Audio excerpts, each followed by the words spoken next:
দর্শক, আজকে খুব গুরুত্বপূর্ণ একটি বিষয় নিয়ে আপনাদের সাথে আলোচনা করব। বিষয়টি হচ্ছে, শীতকালে আমাদের অনেকেরই হাড়ের মধ্যে প্রচণ্ড ব্যথা হয়। একটু গরম পানির সেক দিলে ভালো লাগে। কোনো মেডিসিন খান না, তাহলে কি আপনার এখন কোনো ডাক্তার দেখাতে হবে? এই বিষয়টি আজকে আপনাদের সাথে শেয়ার করব।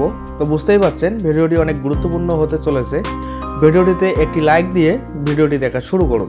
দর্শক, আপনাদের মধ্যে যাদের হাড়ের মধ্যে ব্যথা রয়েছে, কি করবেন ভেবে পাচ্ছেন না, তাদের জন্যই আজকের এই ভিডিওটি। তো চলুন ভিডিওটি শুরু করা যাক। এরকম সমস্যা হলে তাদের জন্য পরামর্শ হচ্ছে, শীতকালে সরাসরি সূর্যের আলোর সংস্পর্শে কম থাকলে এমন সমস্যা হতে পারে। এক্ষেত্রে নিয়মিত সকালের সূর্যের আলোতে কিছুক্ষণ সময় কাটালে এবং ব্যায়াম করলে উপকার পেতে পারেন। এছাড়াও সুষম খাদ্যাভ্যাস এক্ষেত্রে খুব উপকারে আসে। সুষম খাদ্য তালিকা বলতে আপনাদেরকে খাদ্য তালিকায় রাখতে হবে ভিটামিন ডি, ক্যালসিয়াম সমৃদ্ধ খাবার। তবে আপনার ক্ষেত্রে যদি ব্যথার মাত্রা বেশি হয়ে থাকে, সেক্ষেত্রে শীঘ্রই একজন হাড় বিশেষজ্ঞ ডাক্তারের শরণাপন্ন হওয়া উচিত।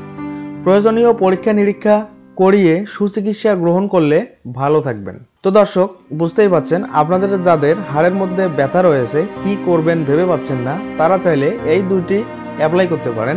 একটি হচ্ছে আপনারা নিয়মিত রোদে কিছুক্ষণ সময় কাটাবেন, এবং অপরটি হচ্ছে ভিটামিন ডি ও ক্যালসিয়াম সমৃদ্ধ খাবার খেতে হবে।